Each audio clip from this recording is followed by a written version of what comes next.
जय गोपी जन वल्लभा गिरिवरधारी।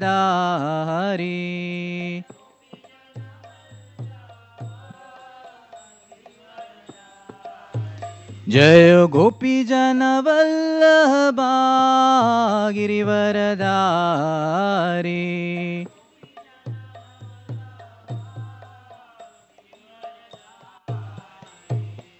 यशोधनंदन ब्रज जन रंजना। यशोधनंदन ब्रज जन रंजना। यमुना तीरावनचारी।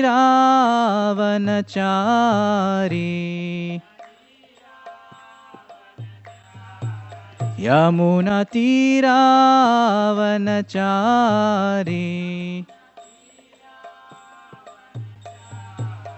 जय राधा माधवा गुंज बिहारी।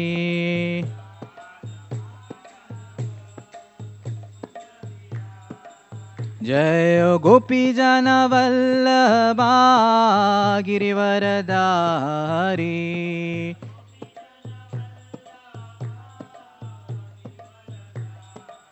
यशोधनंदन ब्रज जन रंजना।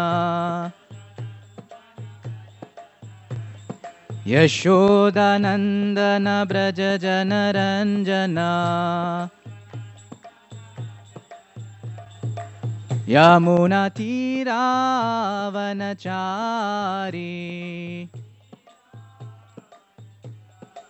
जय राधा माधवा गुंज बिहारी।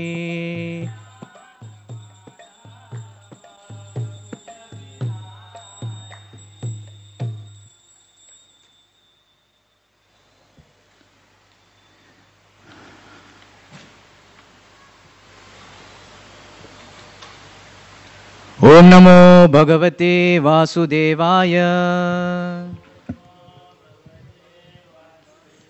ओम नमो भगवते वासुदेवाय। ओम नमो भगवते वासुदेवाय।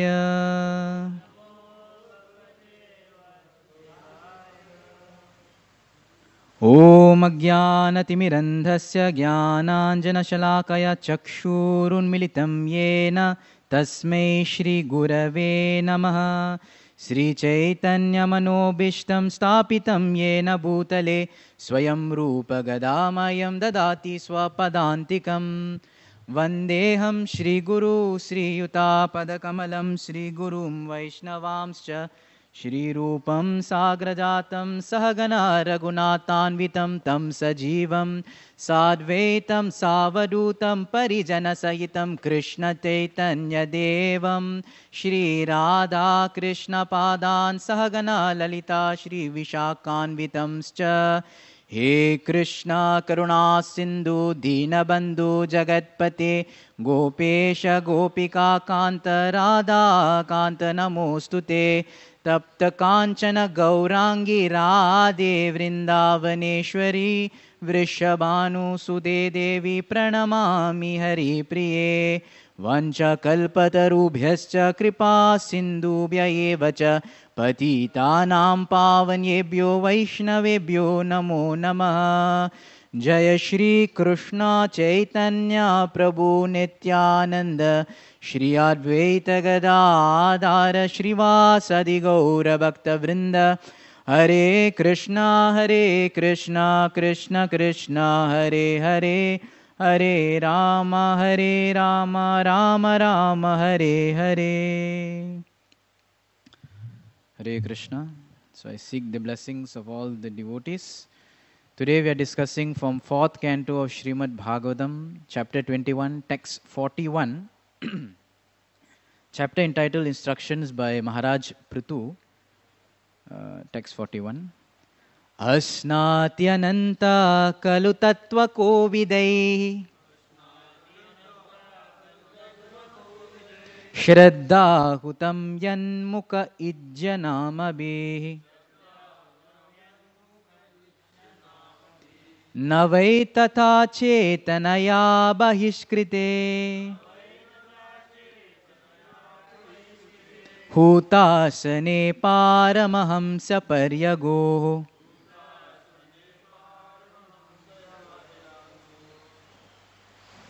Word to word translation. Anyone like to recite? Hasnatyananta khalu tattva kovidaihi Shraddha hutam yanmuka ijjanamabehi Na vai tata chetanaya bahiskrite Hutashane paramahamsa paryago. Okay. Ashnati ananta kalu tattva kovidaihi Shraddha hutam tan mijjanamabehi Na vai tata chetanaya bahiskrite Hutasane paramahamsa paryago. Asnati ananta kalu tattva kovidaihi Shraddha hutam yanmuka ijjanamabehi Na vai tata chetanaya bahiskrite Hutasane paramahamsa paryago. Word to word translation. Ashnati eats. Anantaha, the Supreme Personality of Godhead. Kalu, nevertheless. Tattva kovidaihi, persons in knowledge of the absolute truth. Shraddha, faith. Hutam, offering fire sacrifices. Yat mukhe, whose mouth. Ijjanamabehi, by different names of demigods. Na, never. Vai, certainly. Tatha, as much. Chetanaya, by living force. Bahikrite, being bereft of. Hutashane, in the fire sacrifice. Paramahamsya, regarding devotees. Paryagoho, never goes away. Translation and purport by His Divine Grace A.C. Bhaktivedanta Swami Srila Prabhupada ki. Translation. Although the Supreme Personality of Godhead, Ananta, eats through the fire sacrifices offered in the names of the different demigods, He does not take as much pleasure in eating through fire as He does in accepting offerings through the mouths of the learned sages and devotees. For then, He does not leave the association of devotees. So, Hare Krishna. So, we are discussing the instructions of Prithu Maharaj to the citizens. And we come across these few verses which we saw past few days today and we will see tomorrow, about the glories of the Vaishnavas, the glories of the real Brahmanas, the Brahmana Kulas, and the Brahmanical order, which was started by the Lord Himself. So here in this verse, very famous saying that, Lord enjoys more the Brahmana Bhojan, eating through the mouths of the Brahmanas, than the actual fire sacrifice. Okay, so in today's discussion, the purport is there. We will read and we will discuss. We would like to divide the purport into two sections. The first section, we are going to discuss about the significance of Brahmanas, in the sense why Brahmanas are there, Brahmanas are eating on behalf of the Lord. And the second paragraph of the purport, we will discuss about the Gaudiya Vaishnava revolution of Brahmanism as it is. So first we'll just read the purport and discuss. According to Vedic injunctions, a fire sacrifice is held in order to give food to the Supreme Personality of Godhead in the names of different demigods. So Srila Prabhupada says this, not in the sense that, that the Lord is hungry, that if you don't feed him, he don't get. But this is how the Lord receives the gratitude or the oblations that people offer. So they say that the Agni Kund, okay, that is compared to the mouth of Vishnu, whereas the fire that blazes is compared to the tongues of Vishnu. While performing a fire sacrifice, one pronounces the word Swaha in mantras such as Indraya Swaha and Adityaya Swaha. These mantras are uttered to satisfy the Supreme Personality of Godhead through demigods such as Indra and Aditya. For the Supreme Personality of Godhead says, Naham tishtami vaikunte yoginam hridayeshu va tatra tishtami narada yatra gayanti madbhakta.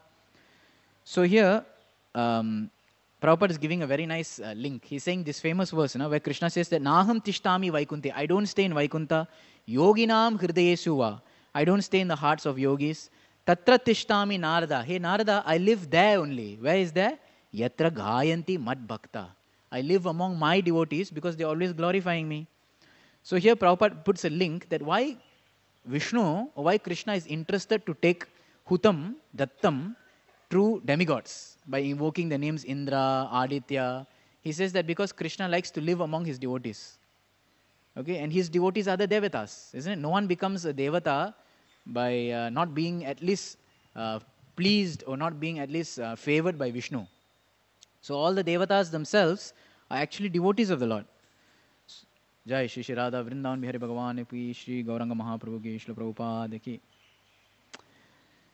So this is an interesting link. In the past times, in other places in Bhagavatam, we hear how the sacrifices are given in the names of demigods as the limbs of the Lord, right? As a means of the limbs of the Lord.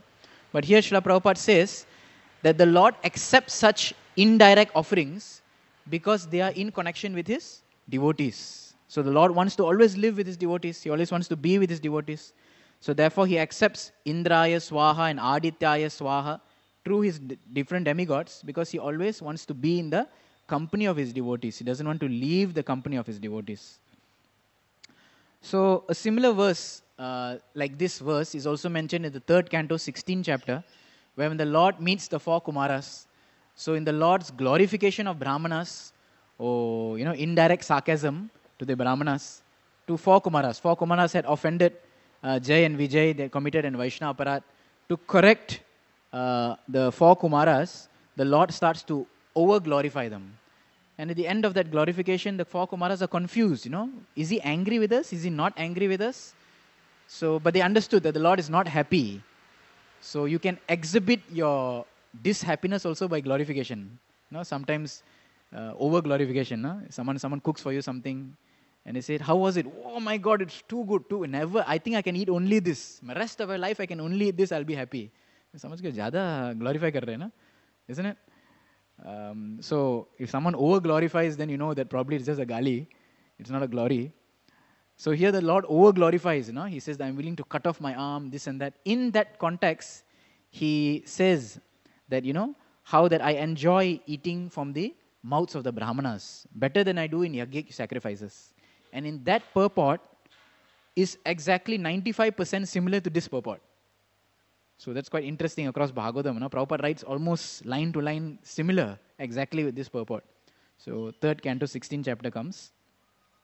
Another section which I remember comes is in the 5th canto, Rishabdev's teachings to his sons. So in Rishabdev's teachings to his sons, he also mentions the same thing. It's a nice verse. Yasmin nirbi prahutam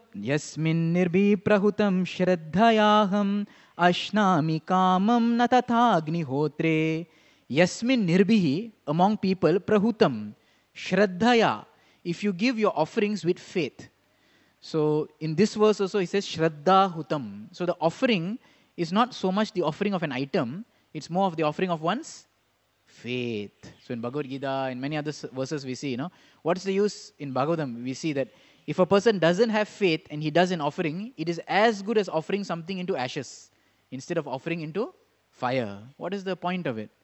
So the Shraddha, the faith, and who is expected to have faith in the community of men?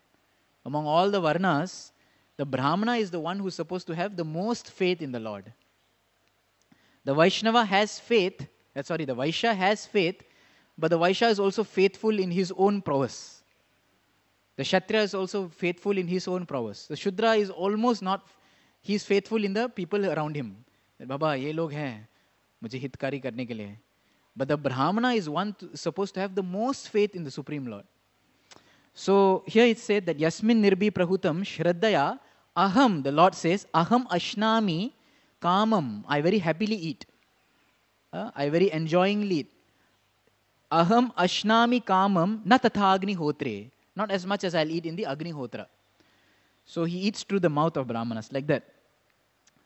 So in this 5th canto verse, which is mostly quoted for this because of the teachings of Rishabdev, so Prabhupada once in one lecture actually spoke about the importance of Brahmanical culture. So Prabhupada says, very interesting point, human society without Brahmanical culture is animal society. Human society without Brahmanical culture, that means the most faithful people on this earth, which are supposed to be Brahmins, is animal society. We offer our obeisances to the Lord, Namo Brahmanya Devaya Go Brahmana Hitaya Cha. Krishna is first of all interested to see whether in the society, whether the Brahmanas and the cows are respected or not. So Krishna is interested in two things. Brahmana Devaya Go Hitaya. If you do these things, then Jagat Ditaya. If these two things are done, then there will be automatically, the whole world will be peaceful. Jagat Ditaya. Then the welfare of the Jagat is maintained. So in Krishna's Pranam mantra also, Brahmanya Devaya Go Brahmana. So Krishna is only worried about these two things. Are the Brahmanical culture is instituted, or are the cows taken care? If this is done, then Jagat Ditaya. Then the whole world is taken care for. Prabhupada says, this secret of success, people do not know. Nobody is prepared to become a Brahmana. Isn't it? Nobody is prepared to become a Brahmana. We see that just around the maybe early 1990s, late 1980s, in some parts of India there was a revolution. They call it the Dalit revolution. People are saying that, no, we too want to worship deities. We too want to have our own temples. They started having their own temples. They started doing their own worship. But here Prabhupada writes, no one is prepared to become a Brahmana. Why?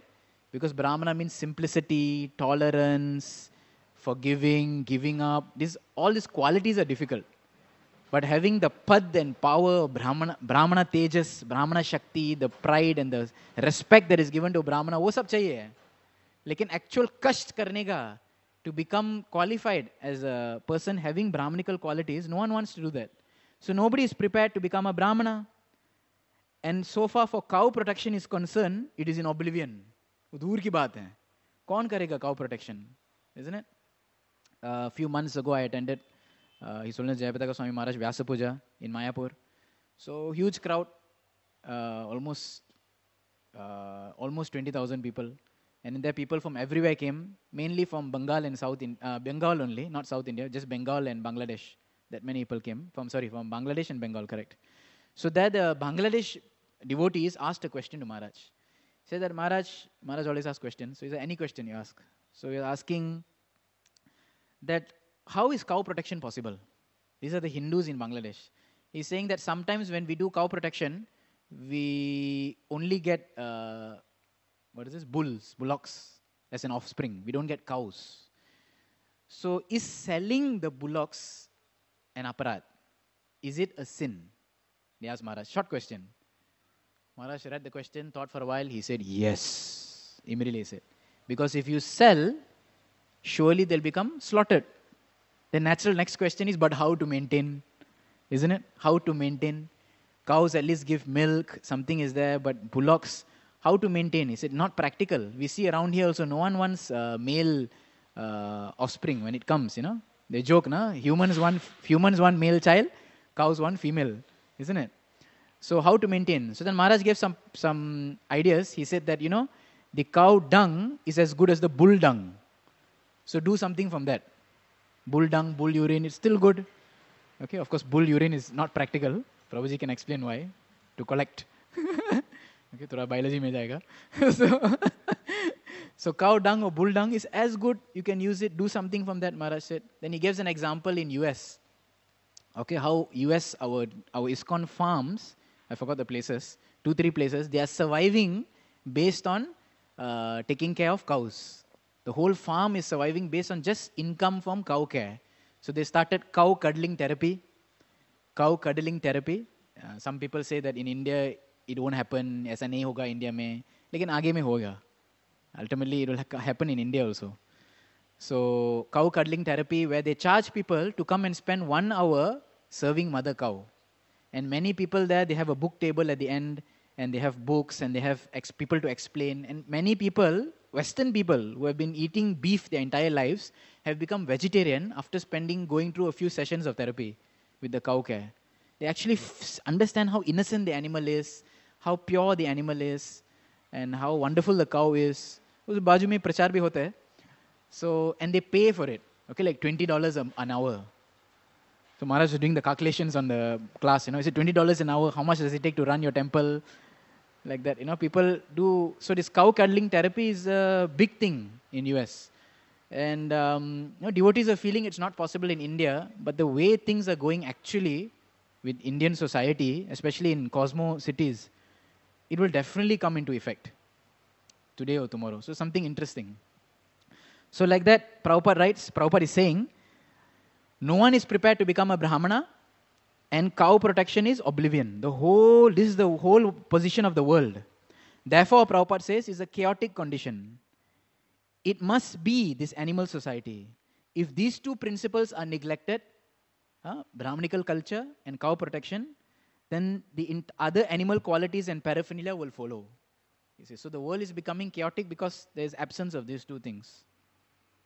So just a discussion, why Brahmanas are considered as the mouth of the Supreme Lord? Okay, Brahmano Mukam Asita. So why Brahmanas are considered mouth? Why not any other part? So in one lecture, Prabhupada says, mouth or feet, both are important. Lord is absolute. So sometimes they say that Brahmanas are the mouth and Shudras are the feet. So then in the lecture, people, obviously, general populace, they become little discouraged. Arey yaar, hum to pair hain. Isn't it? Brahmanas are mouth and rest of us are feet. So in the lecture, Prabhupada says the Lord is absolute. Whether you offer something to his mouth or offer a flower to his feet, both same. Because the Lord is absolute. But still a position, the Brahmanas is being categorized as mouth. So in one lecture, Prabhupada explains, Brahmanas are considered to be the mouth of the Supreme Personality of Godhead because the business of the mouth is to speak and eat. So therefore, Brahmana's business is to speak Vedic knowledge and distribute Vedic knowledge. So therefore, they are slightly dearer to the Lord because this is the main purpose in the material world, isn't it? To spread this Bhagavad Tattva, this understanding of the Supreme Lord. And who does it? Who does it most efficiently? Supposed to be the Brahmana because he is supposed to speak Vedic knowledge.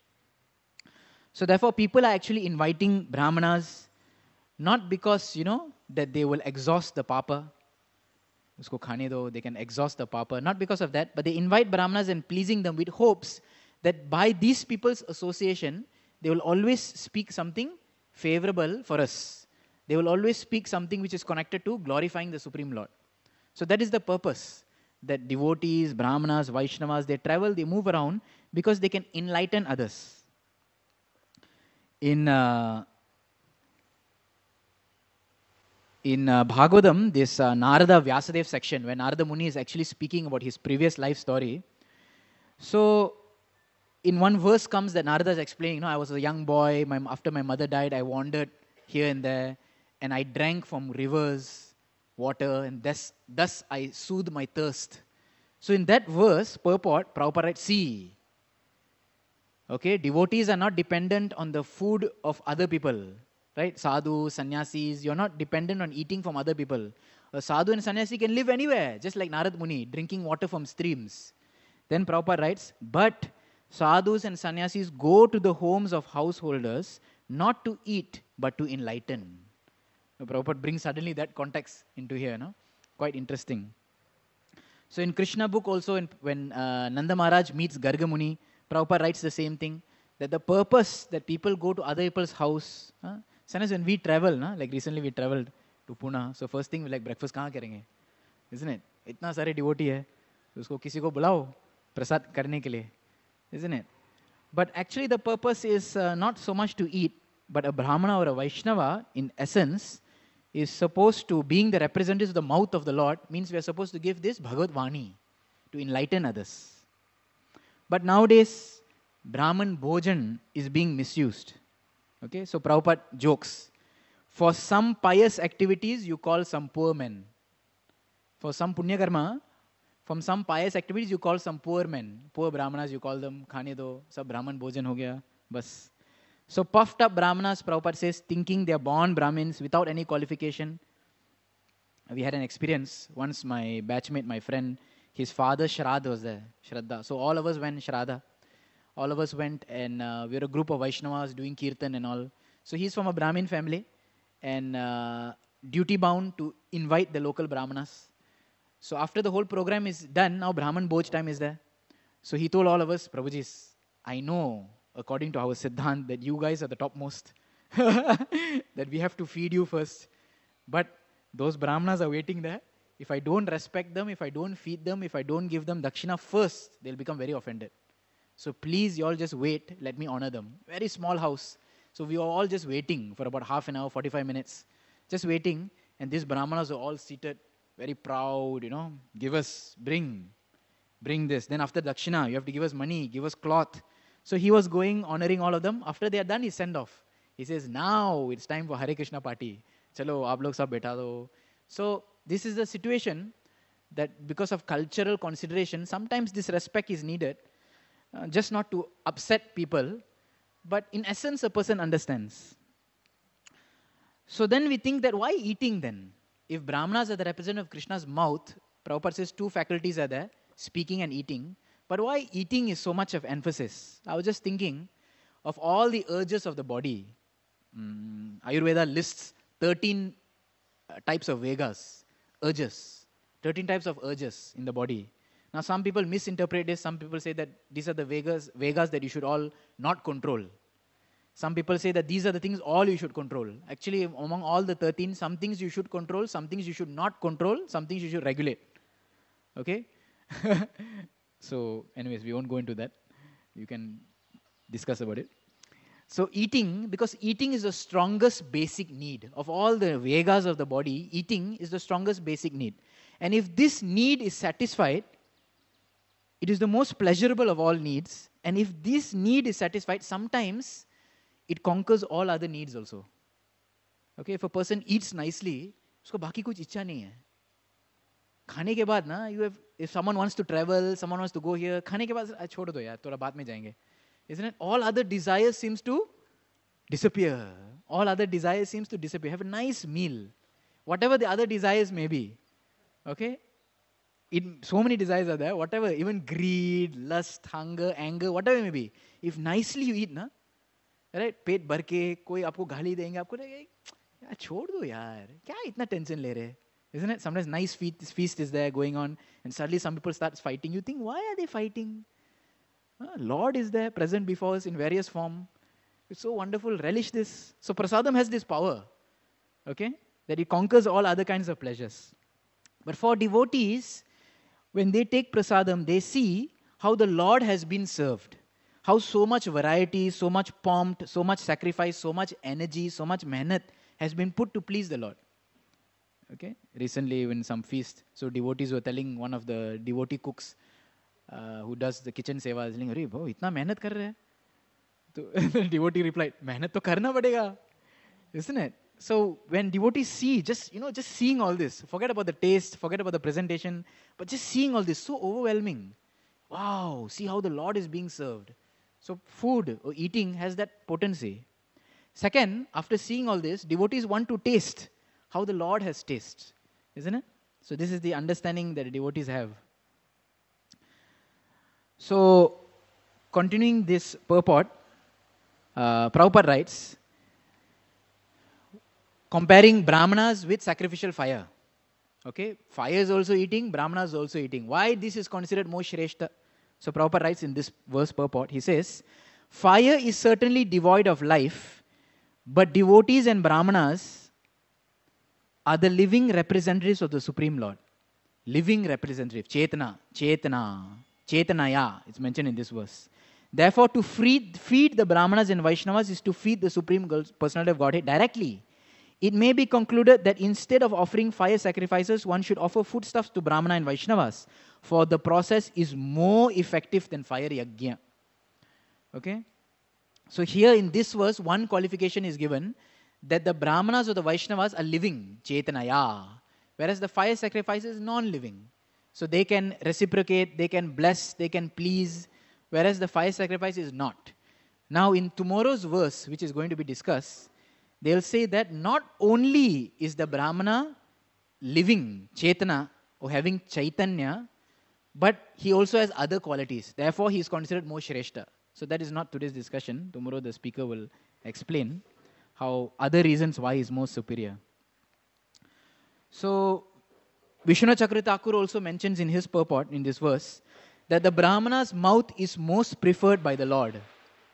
He says, why? The Lord eats what is given with faith and mantras to the Brahmana's mouth. Just as one utters mantras and names of devatas, such as Indraya Swaha, when offering ghee into fire, one can offer cooked rice. Okay, one can offer cooked rice into the mouth of the Brahmana with the same mantra. Vishwanath Chakravarti Thakur says. So next time, later when you're taking prasad, you can Indraya Swaha. You can hit Agnaya Swaha, Adityaya Swaha. You can offer the same mantras into the mouth of the Brahmanas. Like that, Vishwanath Chakravarti Thakur is saying. The Lord accepts that offering. When the Lord has eaten, all the devatas are fully satisfied and pleased. The same cannot be said for fire, which is devoid of consciousness. So like this, they are explaining the glories of the Brahmanas in comparison with fire yagyas.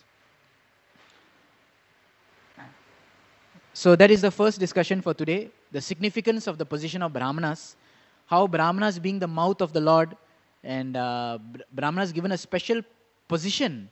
Actually, if they have Brahmanical qualification, we saw how this world can actually be great or can actually be sustained if one follows two things, Brahmanical culture as well as cow protection. So in the next purport, now the next purport section we like to discuss is about the significance of Gaudiya Vaishnava revolution in this concept of Brahmanism. So Prabhupada gives an example here. He says, the vivid example of this principle of feeding a Brahmana instead of fire yagya is given by Advaita Prabhu, Advaita Acharya. When he performed the Shraddha ceremony for his father in Shantipur, he first of all called Haridas Thakur and offered him food. Now, some people may say that, Haridas Thakur in one sense was a disciple of Advaita Acharya. In one sense, he was a very close friend in many of the Navadvip Leelas, Shantipur Leelas, and even in Puri Leelas, you'll see always Advaita Acharya with Haridas Thakur. Okay, even in the Indra Sarovar pastime, they'll, bathe together, joke with together. Even in preaching pastimes, every time you'll see Haridas Thakur with Advaita Acharya. When Mahaprabhu appeared in Navadvip, that time Haridas Thakur, Advaita Acharya, Srivas Pandit. So one may say that maybe he called him to take the first Shraddha Patra, maybe because he was his friend. Dost ke karan, dosti ke karan, maybe he called him first. So then Prabhupada continues to say, it is a practice that after finishing the Shraddha ceremony, one should offer food to an elevated Brahmana. But Advaita Prabhu offered food first to Haridas Thakur, who had taken his birth in a Muhammadan family. Therefore, Haridas Thakur asked Advaita Prabhu why he was doing something which might jeopardize his position in the Brahmana society. Advaita Prabhu replied that he was feeding millions of first-class Brahmanas by offering the food to Haridas Thakur. He was prepared to talk with any learned Brahmana on this point and prove definitely that by offering food to a pure devotee like Haridas Thakur, he was equally as blessed as he would have been offering food to thousands of learned Brahmanas. When performing sacrifices, one offers oblations to the sacrificial fire. But when such oblations are not offered to the Vaishnavas, But when such oblations are offered to Vaishnavas, they are certainly more effective. Prabhupada says, again he emphasizes this point. So if one wants to do sacrifice, one has to have some qualification, isn't it? One has to have the learnings, one has to have the qualification, one has to have the cleanliness, one has to have the ability to do mantra ucharanam. But if someone wants to feed brahmanas, it's possible for everyone. There's no qualification. Maybe you say that, Prabhu, thoda paisa chahiye, thoda lakshmi chahiye, thoda dhan chahiye. But still, one can even feed poha, one can even feed fruits to brahmanas, one can feed dry fruits, whatever it is. Anyone in any capacity can offer something to devotees.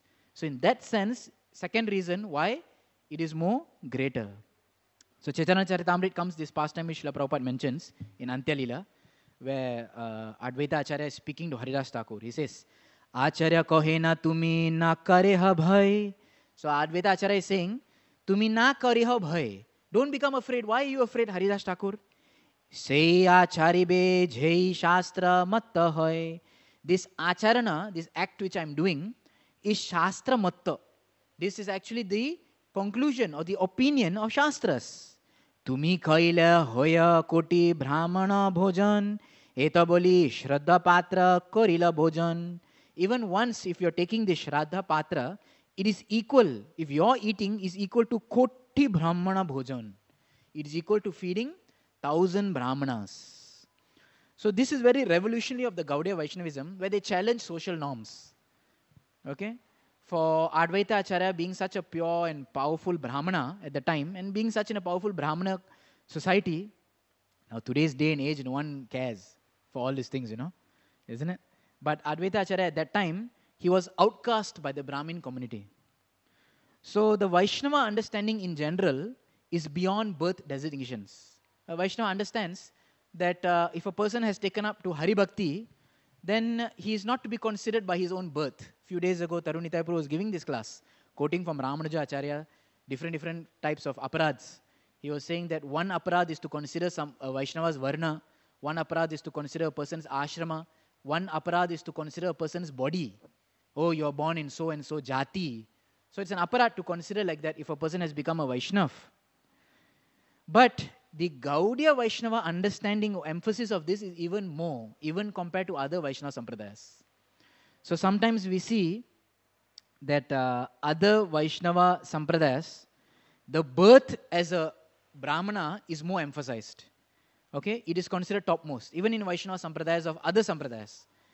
Okay, sometimes the rights of giving Diksha, the rights of taking Diksha, the rights of becoming an Acharya, the rights of becoming a sannyasi is only for those born in Brahmana Vaishnava families. So even the other Vaishnava Pantha, the other Vaishnava paths, they have a little of this consideration.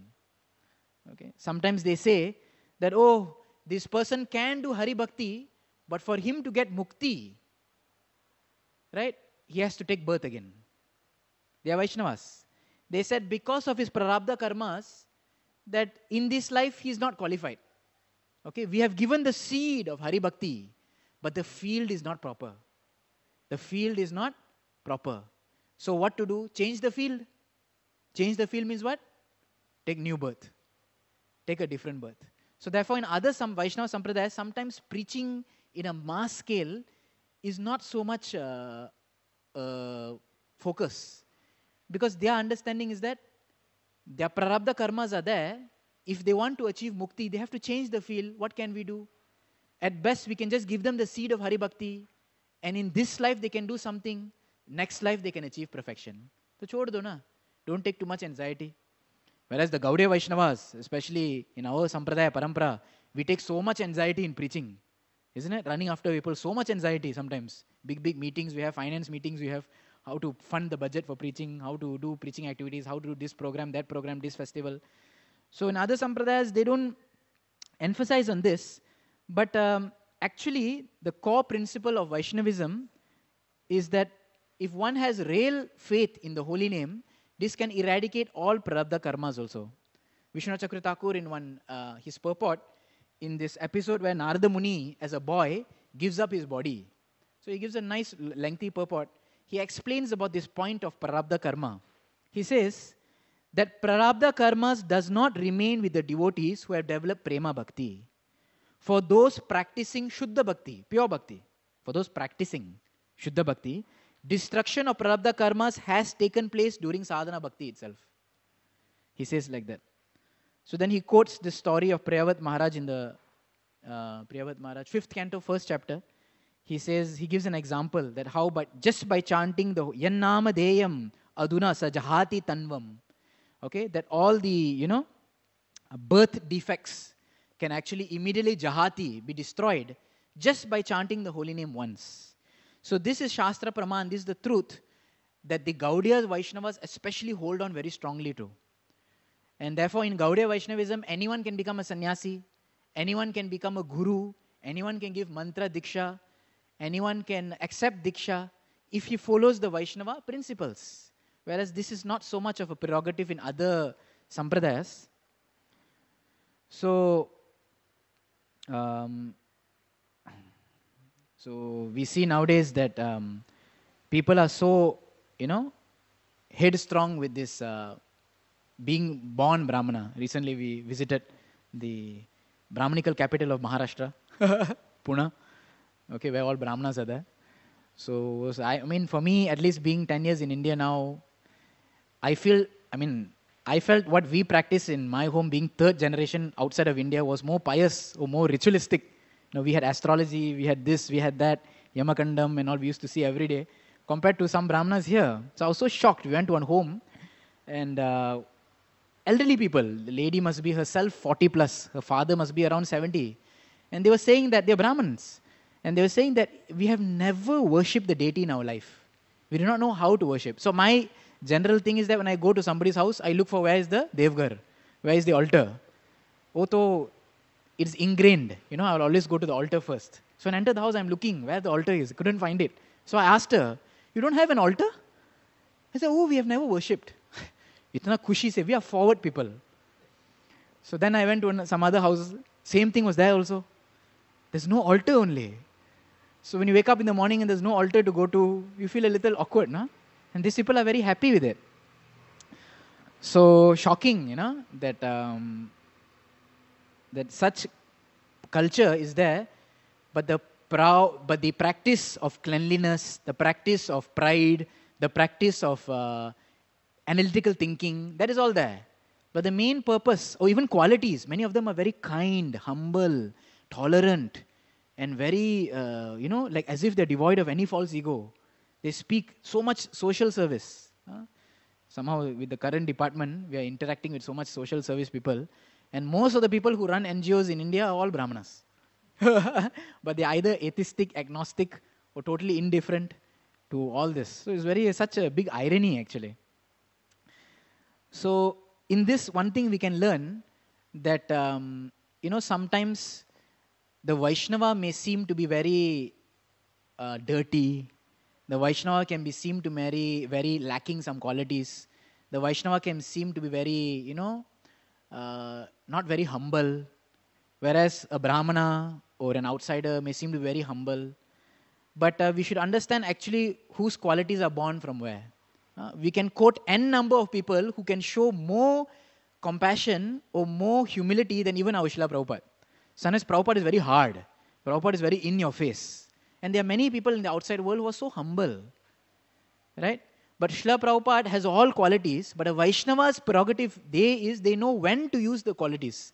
When and how to use the qualities. Whereas outside, people who may be born in Brahmanical families or may be born having good qualities, their good qualities are born because of their own karmas. So they are naturally throughout their whole life humble in all situations. But these qualities are born out of their own karmas. You cannot consider it a very divine quality.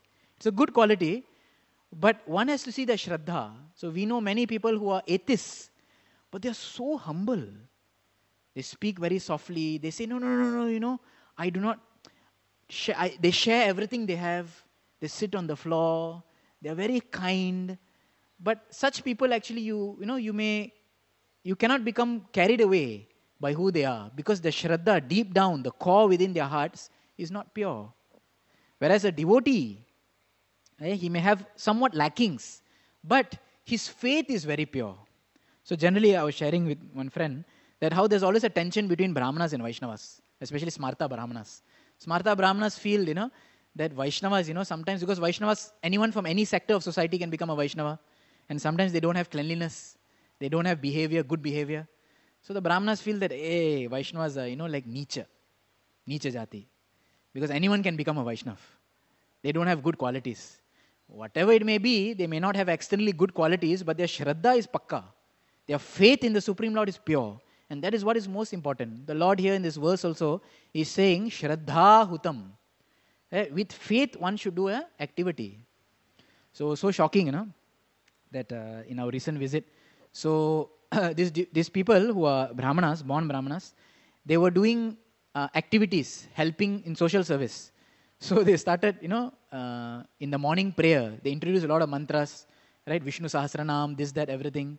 And very wonderful, there's one beautiful prayer by Ramdas Swami on Narishima Arti. Beautiful prayer in Marathi, glorifying Narishima Dev and all. At the end of the purpose, you say, Hari Bhajane, you're doing Hari Bhajan so that I can calm myself down. I can reach Shanta. So you're praying to Narishima Dev, worshipping him, glorifying him, that you yourself can he'll calm down, you can calm down. Okay? So, but unfortunately, this interpretation, because I don't know the words, but there's a lot of like that in the arti. So this personality, after presenting this prayer, said that why we are reciting this prayer? This prayer is to help us with our pronunciation. This prayer is a tongue twister. We want to exercise our mouth, therefore we are doing this prayer. I said, my God, what beautiful prayers. If Ramdas Swami had heard, to sharpen the mind, we are doing this tongue-twisting Sanskrit prayer to Narishima Dev. So, this is like totally, right. So, this is the kind of interpretations. So then another person asked me that, they are Brahmanas also, they asked me that, tell me what is the importance of this Jinu? Why do you wear this Brahmana Pavitra? So now I'm not going to give a Gaudiya Vaishnava understanding. So I gave a Smarta Brahmin understanding, what I had heard during our Upanayanam and all. So I spoke to that, because there's no point in actually speaking these higher philosophies. So they are very ingrained with having good character, becoming good people, but not having faith in the Supreme Lord. Okay? So Bhaktisiddhanta Saraswati Thakur was very heavy on this point, as we know. He debated about Brahmanas and Vaishnavas, was saying how that no matter in whatever society, if a person takes up to Vaishnavism, he to be considered better than a Brahmana. So he quotes various verses from Garuda Puran to say this. Very beautiful verses, important verses. We'll just recite this, discuss this, and we'll end. He says, Bhakti rasta vidahi esha yasmin mleche pi vartate sa viprendryo munishreshta sagyani sacha pandita bhaktir ashta vidahi esha.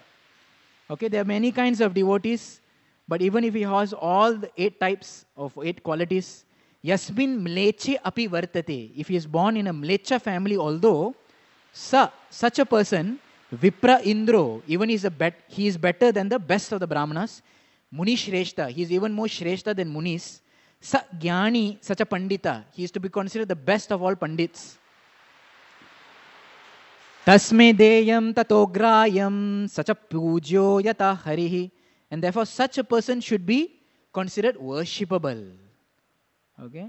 So of all kinds of devotees, the Vaishnava, even though he is born of a Mlecha, or Yavana family, he is to be considered worshipable, having taken to the Vaishnava Marga. So like we discussed earlier, a person having taken up to Vaishnavism, all the prarabdha karmas are removed. Then Bhaktisiddhanta Saraswati Thakur says another principle. Name bhaktascha durvedi, name abhaktascha durvedi, madbhakta swapacha priya. Tasmai deyam tato grayam sacha pujo yata hyaham. So even if a non-devotee becomes a Brahmana, even if a non-devotee comes from a Brahmana family, expert in studying the Vedas, he is not very dear to me. But if a sincere devotee, even if he comes from a low-class family of meat eaters, he is very dear to me. Such a devotee should be given charity. He is as worshipful as I. Now, Srila Prabhupada emphasized this, and Srila Prabhupada showed this when he went to the West and he preached. And in the words of Gurudas Prabhu, he says he made barbarians into Brahmanas. Okay, where people from whatever n varieties of types of society, but just by following this sadhana bhakti, just by following this raga marga given by Lord Chaitanya, one can actually purify oneself. Now, if one is thinking that why am I not yet purified? So the only question is of faith.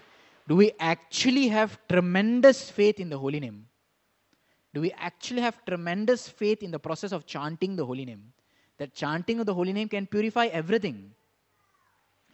So I'll end in this last verse, where Bhaktisiddhanta Saraswati likes to quote this. He says, Brahmanam sahasrebhya shatrayaji vishishyate. Among thousands of Brahmanam sahasrebhya shatrayaji vishishyate. Of all Brahmanas, a Brahmana who knows how to do yaji, who knows how to do sacrificial offering, he is to consider vishishyate. He is considered a little special. Satrayaji sahasrebhya sarva vedanta paraga. So of all the Brahmanas who know how to do yajna, one who is sarva vedanta para, who actually knows the purpose of understanding Shastra, he is to consider greater. Sarva vedanta vitkotya Vishnu bhakto vishishyate. Of all the people, of all the Brahmanas who actually are very expert in Shastras, sarva vedanta vitkotya Vishnu bhakto vishishyate. Of all the Brahmanas, if one becomes a Vishnu bhakta, if one actually becomes a devotee of the Lord, he is actually more rare, more greater. Vaishnavanam sahasrebhya. And of all the Vaishnavas, ekanti eko vishishyate. And among many such Vaishnavas, one who fully engages ekantya, with determination, with full-fledged focused in the service of the Lord, he is the best. So even Vaishnavas are so great. But to the degree that Vaishnavas cultivate their own faith and practice and focus in what am I doing, why am I doing, they are considered to be the best. So today in this purport, we saw the purport into two parts. One, what is the significance of Brahmanas? Why Brahmanas are to be considered the mouth of the Lord? Because they accept on behalf of the Lord, mainly because they speak Shastric knowledge. So if one cannot able to enlighten others, or cannot able to share this Krishna conscious philosophy or Bhagavad Tattva to others, then one should not take the advantage of accepting others. So many verses we saw Acharyas claim that with the same mantras you offer ahuti, that same mantras you can offer, that same mantras, Indraya Swaha, and feed a Brahmana also, feed a devotee also, you'll get the same benefit. Prabhupada emphasized how this world can be better if two things are maintained, Brahmanical culture and go rakshak, and actually cow protection. But unfortunately, no one is prepared to become a Brahmana, and no one is willing to take care of cows. The second part of the purport, we saw how Gaudiya Vaishnavism has revolutionized Brahmanism, whereas other sampradayas, other Vaishnav sampradayas also may still put an emphasis on being born as a Brahmana, to become an Acharya, to become a sannyasi, to give Diksha, to accept Diksha. But Gaudiya Vaishnavism whole revolutionized society, that anyone from any aspect of society, if he has real practice, qualification and faith, they can become gurus. They can become actually topmost Vaishnavas. There's nothing against that. So with this, we'd like to end. And tomorrow's speaker will further enumerate why Brahmanas are greater than even the Brahmahutam offering sacrifice, because of their various qualities. Jai Granthra Srimad Bhagavatam ki, Srila Prabhupada ki. So if anyone has any comments, maybe Adikesha Prabhu would like to share something. If Prabhupada's comments. Rasigoraipu, last time Prabhuji had very nice comments to share. I did not allow him to speak. Last class में आपने कुछ बोला था, तो ये class में हाँ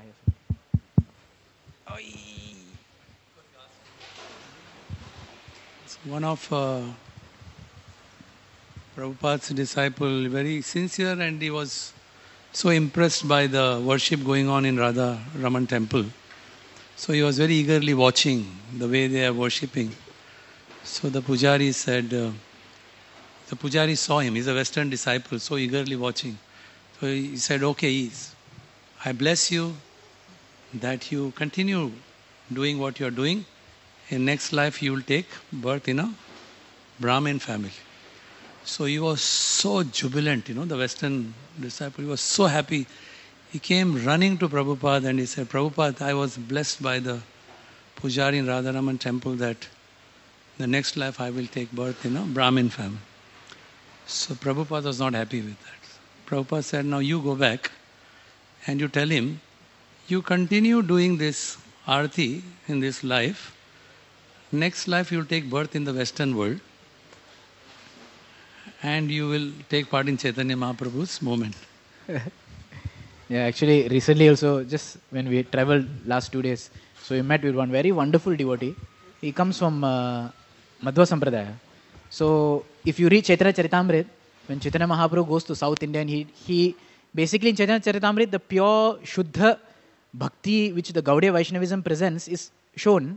In Chaitanya Mahaprabhu, even when he meets the Madhvas, he speaks with them, he discusses with them, and he put forth some seeming faults that they may have with their philosophy. So we had first-hand experience when we met a very powerful, wonderful devotee who is from Madhva Sampradaya, and we were discussing with him. And we were discussing, because he's Kannad, and we were discussing many things, shlokas, and half the class was like Bhagavatam class only. We went there for some education activity, but he's working also in tribal area, and he's glorifying. We had just wonderful discussions. We spoke from Purandar and different things. And then finally he came to the conclusion that, what all we are doing is fine, but if their prarabdha karmas are not allowing, then they have to take birth again. So that part didn't sit with us. Of course, we are not there to debate. We are there just to learn.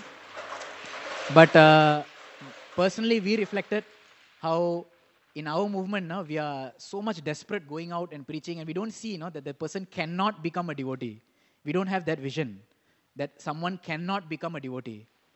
That's like cataracts to our eyes, isn't it? We don't see like that. We see that everyone can become a devotee, and everyone should become a devotee. So I think this is the grace and glory of Srila Prabhupada actually, that he has given us this vision that we don't go out and think that, there's some hindrance to anyone becoming a devotee. Everyone can chant Hare Krishna, everyone can practice Suddha Bhakti, everyone can take the association of devotees, and everyone can achieve Prema Bhakti and go back home, back to Godhead. Hare Krishna.